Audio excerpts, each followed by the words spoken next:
I'm feeling introspective today.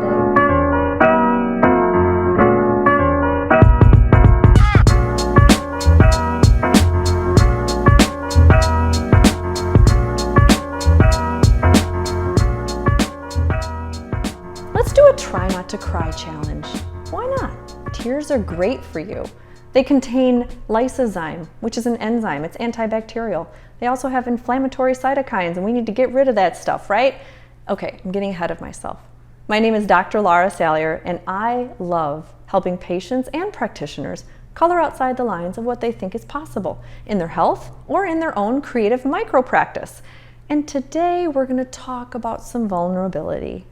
What makes you cry? Are you like me? Maybe do you shed a tear at the first day of school or the last day of school? Because summers are long as a working mom doctor of 3, am I right? Or what about missing a good sale on Halloween decorations? That brings a tear to my eye. Or the new Cardi B lyrics. I mean, come on. What is that? Or what about that time you find your first dirty sock after you've just finished folding every single piece of clothing in your house? That will make me lose it. Well, I used to cry about different things. And as a 4-year-old, I'm going to tell you a story about how I used to play with my grandmother. As all 4-year-olds are, we would have vivid imaginations and rules to how we would play. So I told my grandmother, you stand on one side of the door, I'll stand on the other, and I will shut the door, and I will ring that doorbell, and I will knock, and you will answer it, and you will say hello, and I will try to sell you something. And it was whatever was within my little arm's reach. One day it might have been Barbies, another day it might have been crayons, but I wanted to be this little salesperson for her to purchase items from my cart. What I didn't understand is Grandma never got it right. We'd shut the door, I'd ring the doorbell, or I'd knock. She wouldn't answer. I'd open the door, and she would just stand and stare at me. And I would get frustrated and shake my little 4-year-old fists and explain the rules again. I will shut the door. You will answer. It never worked. She just looked at me with glassy eyes. And at 4 years old, I didn't quite understand what Alzheimer's was. But as I grew older, it became the legacy that permeated a lot of my family's heritage. I would watch as relative and family member after family member would succumb to this horrible decay and this horrible way to age not gracefully. It became this sort of taboo, hidden destiny that our family quietly accepted. And when there was a genetic test available, none of us wanted to sign up for it.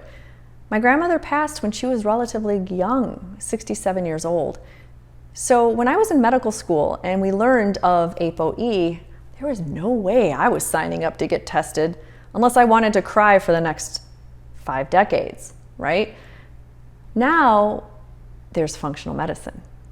Functional medicine gives new hope, especially Dr. Dale Bredesen. He wrote The End of Alzheimer's, and he has been studying Alzheimer's since the 80s, probably since I was knocking on the door playing with my own grandmother. And he found that Alzheimer's has 6 different subtypes. The first is toxins, like heavy metals or mold or chemical toxicities.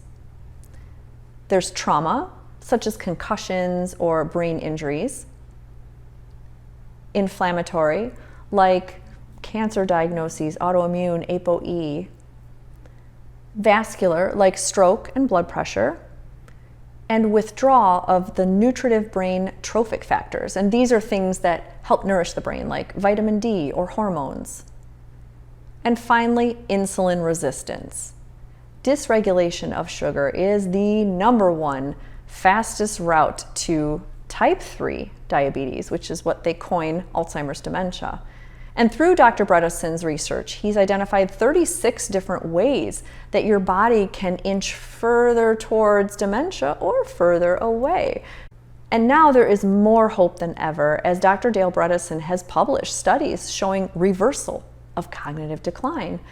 And using his RECODE program, you can help the brain rewire and regain memory.